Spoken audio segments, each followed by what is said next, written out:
The executive boardroom of Harrison Global. Technologies overlooked the city through towering glass windows, where billion-dollar decisions were made every day.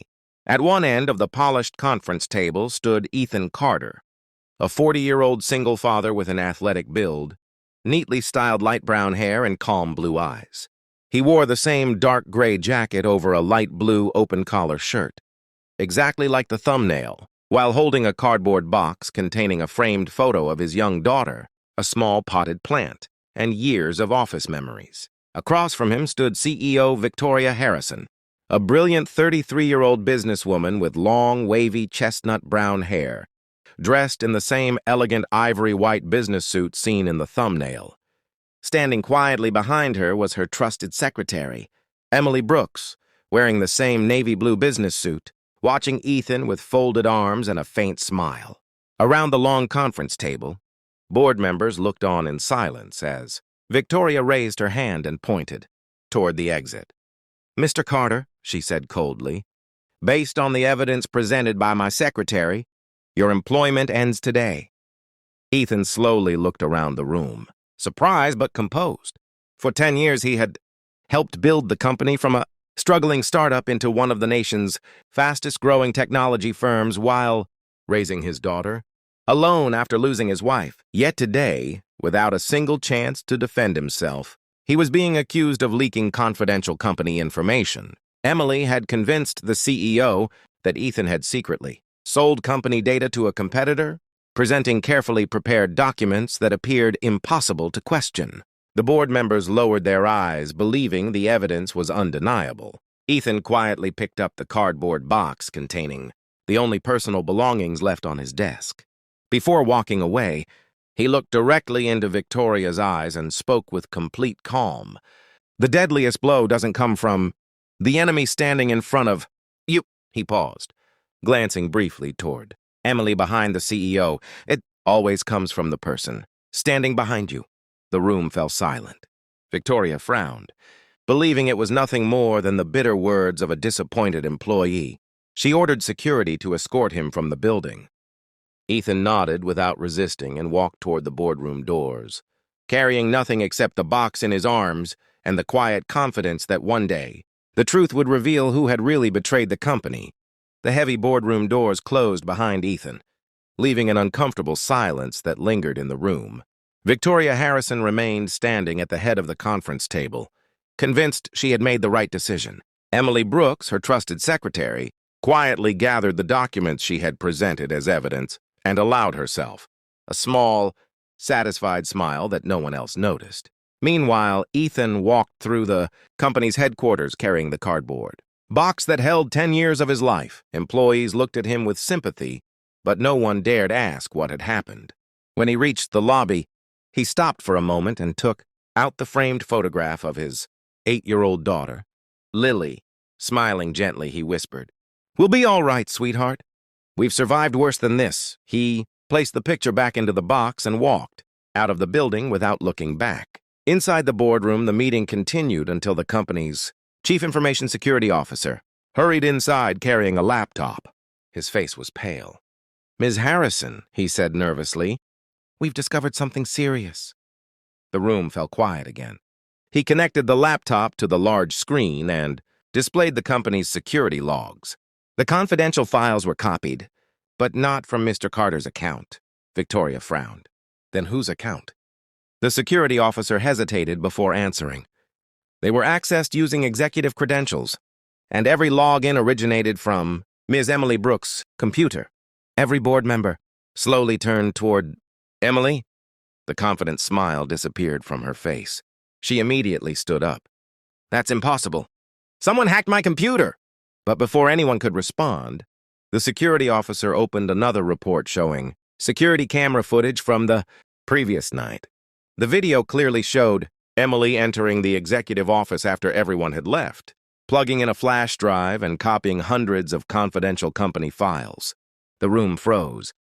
Victoria stared at the screen in disbelief.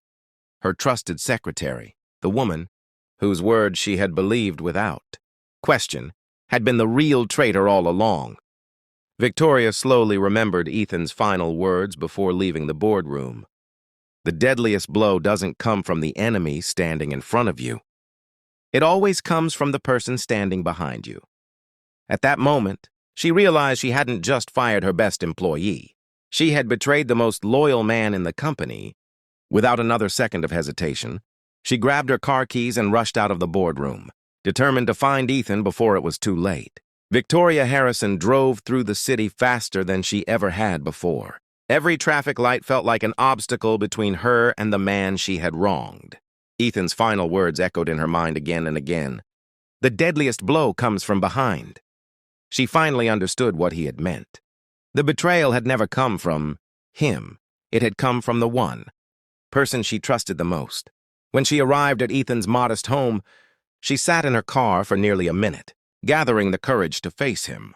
Inside the house, Ethan was helping his 8-year-old daughter, Lily, finish her homework. Although he had lost his job only hours earlier, he refused to let his daughter see the pain on his face.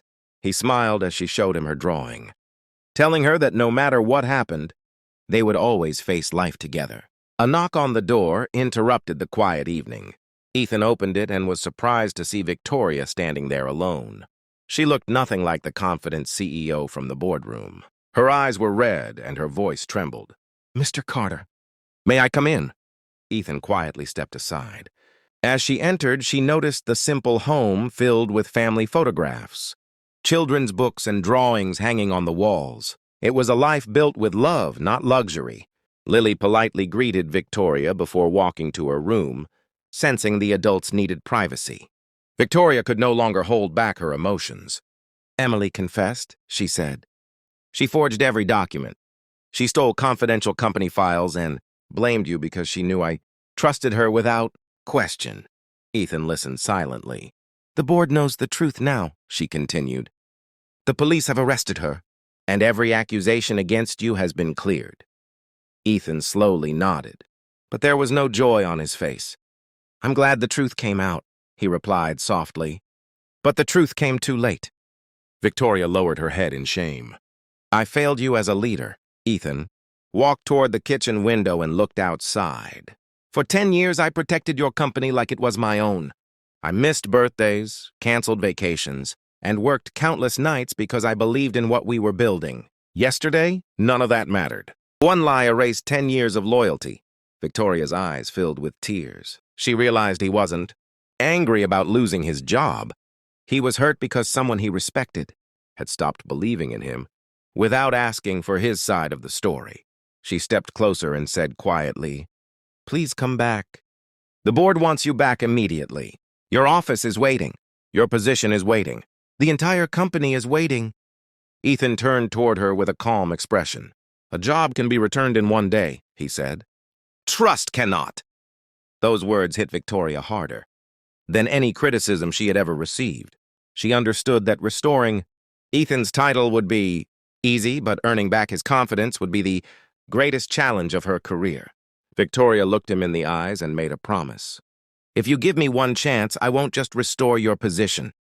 I'll change this company so that no innocent employee is ever judged without being heard again." Ethan remained silent for several moments. Finally, he looked toward Lily's bedroom door and smiled gently. "Then don't do it for me," he said. "Do it for every honest employee who may one day stand where I stood." Victoria nodded, knowing that this wasn't the end of the story. It was the beginning of earning back the trust she had broken. The following morning, Harrison Global Technologies had never been quieter. News of Emily Brooks's arrest had spread throughout the company overnight. Every employee now knew that the woman the CEO had trusted most had secretly been working for a rival corporation, selling confidential company information while carefully framing Ethan Carter. The board members gathered, once again in the same executive boardroom where Ethan had been humiliated the previous day. This time, however, the atmosphere was completely different. Victoria Harrison entered without her usual confidence. She looked exhausted, carrying the weight of a decision she wished she could undo. When Ethan arrived, wearing the same dark gray jacket and light blue shirt, every executive stood up out of respect. No one asked him to sit. No one dared speak first. Victoria slowly walked toward him until only a few feet separated them. Looking directly into his eyes, she said, Yesterday, I fired the most loyal employee this company has ever had. Today, I stand before you not as your CEO, but as someone asking for forgiveness." The room remained silent. Ethan looked around the boardroom, remembering how quickly everyone had believed the accusations against him. Finally, he spoke calmly. "A company isn't destroyed by competition. It's destroyed when honest people stop being heard." His words struck every executive in the room. Victoria nodded with tears in her eyes. "You're right. I failed as a leader because I chose convenience over truth." She then turned toward the board of directors and announced a historic change. Effective immediately, Harrison Global will adopt a new company policy. No employee, regardless of position, will ever again be suspended or dismissed without a complete investigation, verified evidence, and the opportunity to defend themselves. Every board member voted in favor of the new policy without hesitation. Victoria then looked back at Ethan. "Mr. Carter, your position as Senior Operations Director is yours if you still want it. Your office has already been restored, but more importantly, I hope one day I can earn back your trust." Ethan stood quietly for several moments before smiling gently. "I don't return because of the office," he said. "I return because thousands of honest employees deserve a company where justice matters more than assumptions." The room erupted into applause. As the meeting ended, employees lined the hallway, clapping as Ethan walked back through the headquarters. Many shook his hand. Others simply thanked him for standing firm when he had every reason to walk away. Later that evening, Ethan returned home to Lily. She ran into his arms with a huge smile. "So, did everything get fixed?" Ethan smiled and hugged her tightly. "Not everything, sweetheart. But today, people learned that trust is something you protect, because once it's broken, it takes courage, not power, to rebuild it." Lily smiled. "I knew you'd come home smiling." Ethan laughed softly. Outside, the city lights began to glow. Inside Harrison Global, a company had changed forever. Not because a traitor was exposed, but because a leader finally learned that the deadliest blow truly comes from behind, and the greatest leaders never stop searching for the truth before passing judgment.